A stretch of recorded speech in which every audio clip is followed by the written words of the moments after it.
एक इंटरव्यू सिर्फ मौजूदा सवालों के जवाब लेने का जरिया नहीं है कि इंटरव्यू एक पूरी शख्सियत के इर्द गिर्द उनके इतिहास, उनके वर्तमान और भविष्य का अगर आईना बिल्कुल पूरी तरह से पूरी तस्वीर, पूरी कहानी आपके सामने ना रख दे तो मुझे लगता है इंटरव्यू अधूरा रह जाता है। और हमने जब बीजेपी अध्यक्ष जेपी नड्डा का इंटरव्यू किया तो हमने यही किया, क्योंकि बिहार के चुनाव में वो आए थे। हमने शुरुआत उनके स्कूल से की, वहां पर उनका जो पूरा व्यक्तित्व था, क्या वो सोचते थे, क्या उनकी परफॉर्मेंस थी, प्रिंसिपल से बात की।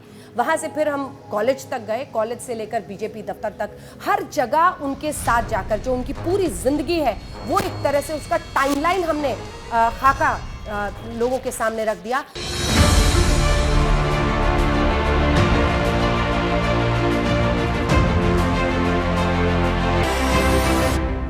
आपने अपनी छात्र राजनीति नड्डा जी यहीं से शुरू की है। आज राजनीति का सबसे बड़ा इम्तिहान आपको यहीं पर, वो टेस्ट यहीं पर देना है आपको। मैं हर चुनाव को टेस्ट की तरह ही देखता हूं, इसलिए इस चुनाव को भी मैं उसी तरीके से देख रहा हूं। पटना से अपने आप को कैसे जोड़कर देखते हैं, क्योंकि हिमाचल प्रदेश के ओरिजिनली और पटना में ही जन्म हुआ और पटना में क्या होता है कि पटना शैशव अवस्था, formative years can never be forgotten, उसको हम भूल नहीं सकते। और बिहार की एक अजब हवा है। पटना कॉलेज का इतिहास ऐसा है जिसे आप अगर बखान करने की उसकी शुरुआत करें नड्डा जी तो हम लिखते ही जाएं उस पर। आप किस सब्जेक्ट में ऑनर्स था आपका यहाँ? पॉलिटिकल साइंस ऑनर्स में। अच्छा, आपने सोचा था दुनिया की सबसे बड़ी पार्टी और उसका अध्यक्ष में एक दिन? नहीं, मैंने नहीं सोचा था।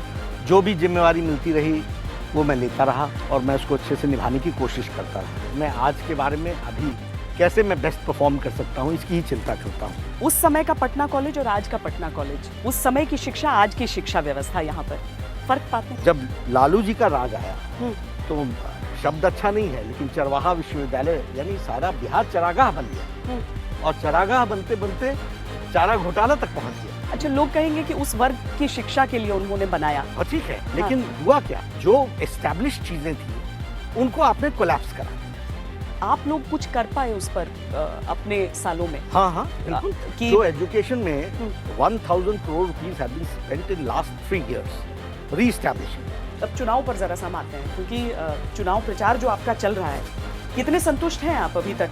आपको लग रहा है कि मजबूत स्थिति में है? बिल्कुल। बिहार की जनता नीतीश जी को सपोर्ट करना चाहती है। निशाने पे सबके वही हैं अभी, तो खासकर जो तेजस्वी यादव जिस तरीके से उन पर प्रहार कर रहे हैं जी, नीतीश कुमार पर, और उतनी जनता उनको सुनने के लिए आ भी रही है तेजस्वी को। जनता बिहार की जानती है कि तेजस्वी और उनकी पार्टी का बैकग्राउंड क्या है, उनकी पार्टी का डीएनए क्या है। उनकी पार्टी का डीएनए अराजकता का।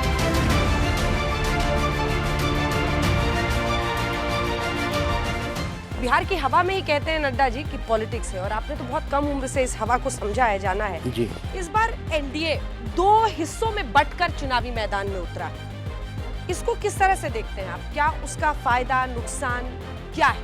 एनडीए वो है जहां मोदी जी है, जहां बीजेपी है। गंगा की लहरों के किनारे और जो हवाओं के हिचकोले हैं उसमें कह रहे हैं कि आप लोगों का एक गुप्त समझौता हो गया है। आप उनके खिलाफ नहीं बोल रहे हैं, वो आपके खिलाफ नहीं। बिल्कुल नहीं। हम पॉलिटिक्स में हम उसको बोलते हैं जिनके साथ हमारी लड़ाई है। वो है तेजस्वी के साथ, वो है आरजेडी के साथ, वो है माले के साथ, वो है कांग्रेस के साथ। क्या जातीय समीकरण की ही वजह से एलजेपी की भरपाई आपको लगा इस बार जीतन राम मांझी और वीआईपी के मुकेश साहनी कर देंगे? आपने उनको जोड़ लिया? नहीं, हमारा प्रिंसिपल है सबका साथ, सबका विकास, सबका विश्वास। सीटों का आकलन मैं आपसे कह रहा था कि जो आपके सर्वे रिपोर्ट्स हैं, उस सर्वे रिपोर्ट से 10 to 15% का इंक्रीज होगा। आप 150-155 सीटों की बात कर रहे हैं? जी। जो अभी का सर्वे आया है उससे हम इंक्रीज कर रहे हैं।